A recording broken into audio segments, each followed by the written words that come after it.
What's the deal with Liverpool right now? Like, where do they actually sit? Where do they sit within the map of all the different clubs that are currently transitioning into this new era of whatever their manager wants them to be? The Chelseas, the Newcastles, the Manchester Uniteds, the Arsenals, even Man City to an extent. Even Spurs, where is it, and you could keep that list going, that Liverpool sit in the hierarchy or in the power rankings or in wherever you want it to be? Welcome back to Lawrence McKenna channel. It's good to have you guys. After the result last night against, what do you call them, Union? What is it? Like, you basically have to look at the adaptability, the mental strength that I think Liverpool have shown over the last week, and also the separation of the players and the issues around them. And the fact that the club has dealt with that in such a way, and the fact that the club hasn't necessarily tried to politicise on-field events in a way which affects the players, I think is probably credit, and I think is credit to what Liverpool are doing right now. And definitely a credit to the way that Klopp has changed the mentality around this side, changed the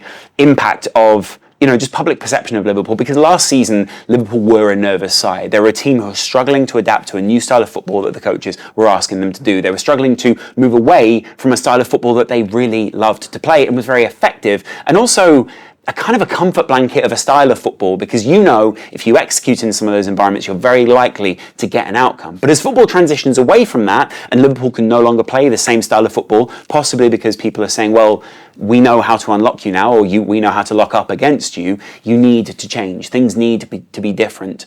And Liverpool have so brilliantly transitioned away from that. Part of that was them having their hand forced. They knew that Hendo would play less minutes this season. They knew that Fabinho might actually be quite a handy piece in this midfield because of his adaptable defensive come-forward properties. But overall, I think Liverpool's summer is now being reflected as a relatively, in fact, extremely positive one. And you see it in games like the Europa League, where Liverpool are allowed to experiment. They're allowed to transition in so many different ways. They're allowed to try many different attacking styles. These are almost training games for Liverpool, not because Liverpool are better than this competition. Liverpool very much deserved this season to be in the Europa League based on last season, but because there is a difference in standard, there is a difference in where all these teams are at compared to Liverpool. There is also just a difference in mentality. Liverpool at the moment, they don't look unbeatable, because clearly they were beaten the other day and the result is reflective of that, but it takes a lot to beat them right now.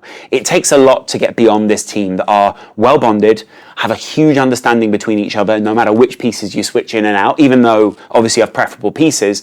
And on top of that, they also have very motivated new generations of leaders or images of those leaders. So the Curtis Jones types, the Trent Alexander-Arnold types, the Konates, the Allisons. Virgil van Dijk doesn't even need to step on the field, and there is a good captaining presence out there. You've got Mo Salah's up front. Nunez is becoming a much more confident player. I really love what Diogo Jota is doing when he's coming on the field right now. It's basically a side that have transitioned from the old and into the new. And I know that this might be repeating what a lot of other people have said recently, but this side looks so different now. Seeing Ryan Gravenberch in the midfield, seeing Endo in that midfield, so many people thought, well, what is this by? What does it actually do for Liverpool? What do we actually achieve by having Endo, who feels like a bit of a stopgap, but in the long term is passing something on to the rest of the players, is a good leader, is someone who's willing to be self-sacrificing, is someone who's willing to be a voice out on the field, by the way, even though he isn't necessarily the main voice. It's important to have these kind of figures in the squad, and I think Liverpool lost some of those in the summer and needed to replace an element of the leadership that they so desperately needed last year. I think the leadership we're seeing more and more now in reflection was not 100% sold or 100% invested in this new vision of what Liverpool were trying to be. And there was frustration around that within the fan base. Like, I actively remember the Brighton game last season where they were shaking their heads out on the field. They were not happy with the tactics. They were not happy with the way that they were set up, or they weren't happy with the way they're executing the tactic. Liverpool are now executing. It is end to end. If you attack us, we're just going to spring on you. They know what to do, whatever the opposition are doing. But I still come back to the same question. How far is it that Liverpool can take this? They didn't struggle against Spurs. In fact, people using lower possession stats and all this kind of thing is not reflective of how the Liverpool game was. Spurs are a very decent side. Like I said, they were the biggest test for Liverpool so far. But at the weird point of the season where Liverpool are now going, well, was that? Like, it was a test, but it wasn't the test that Liverpool anticipated. It wasn't the test that Liverpool thought they were going to have. It was a test of their mentality. It was a test of their togetherness. It was a test of also when your team hits adversity, when your team hits a time when it's like almost nothing goes your way, I would say. Not everything goes your way is an understatement. And you have to basically go, okay, what are we actually going to try and achieve here? Are we just going to let the game go? Are we just going to move on to the next match? I think there was no point where Liverpool have said that there. And it's reflective of the leadership. It's reflective of key figures within the squad being so Klopp mentalified. They are mentality monsters, but in a different shape. They are a new version of that. They are that version 2.0, like Klopp said. It's probably 5.0, 6.0 at this point. We've seen, maybe it's like 2.1. You know when you get like your minor updates on your phone and it's like 17.1.6 or 17.1.1?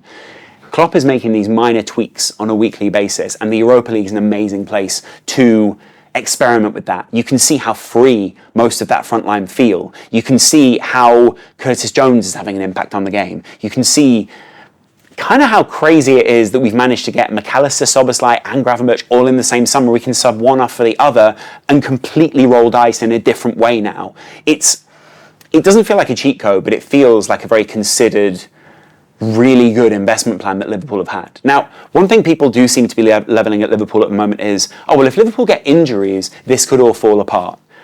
I'm not quite sure what that point is at the moment. Like, I know people think Diogo Jota is a step down, but when you actually watch him as a Liverpool fan, when you actually watch him week in, week out, it's not the step down that people are billing it as.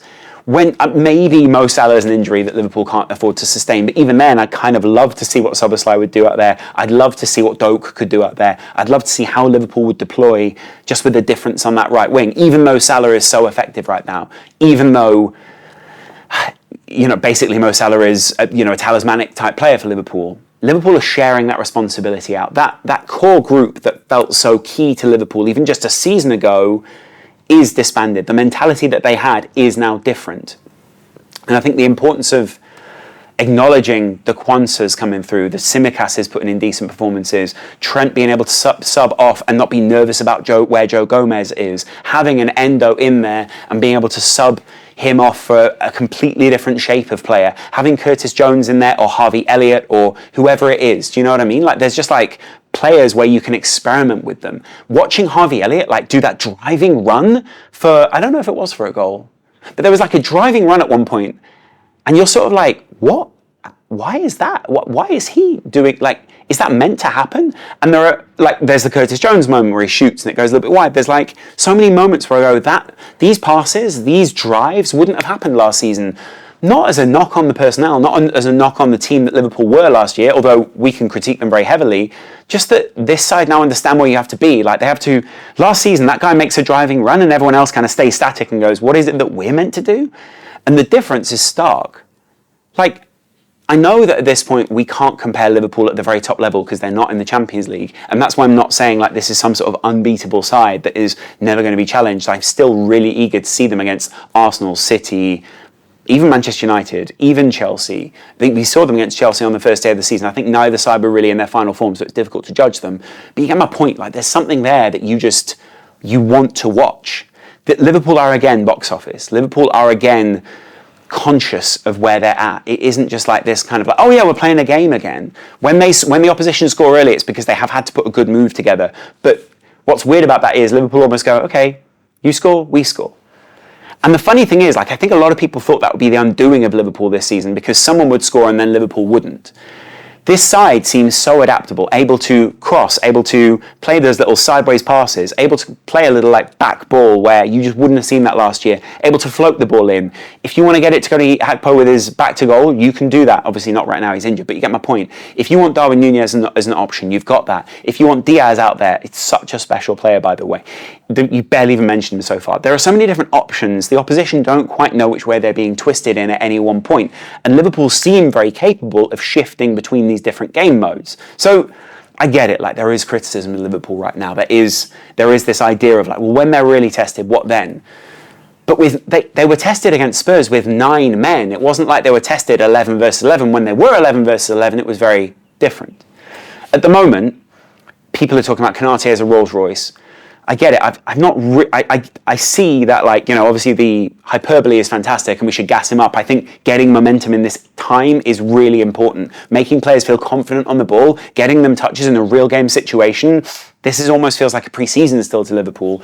And we can afford to treat it that way. We can afford to go, oh, right, yeah, okay, like, this is just a game where we can kind of experiment with the formation. We can afford to play young guys and not even really worry all that much about it. That's not disrespectful to the opposition, but it is just sort of like, yeah, like, well, what do you want us to do? Like, do you expect us to go out there and just play? Like, if Liverpool created so many chances, I felt like it could have been like 5 or 6 or 7, even 8 at one point. I know the expected goals was like 2 and theirs was like point something.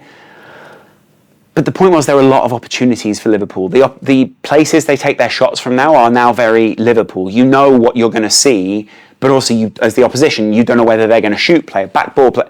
There are so many different options. It's adapting almost constantly. And that back line now seems so well drilled. They seem so well protected. What I loved, and I looked at the average formations last night, the Union like weird formation was sort of trying to negate a lot of what Liverpool were doing, but it also left a massive gap in the middle of the midfield where possibly is where, if a player drives into that space, I'm interested to see how Liverpool deal with that. I think they struggled with that a little bit at Spurs because Maddison was looking to exploit that. He had a lot of time on the ball to distribute wide or put through the middle or, you know, even to take a shot. There are a couple of shots that he had and a couple of other Spurs players did.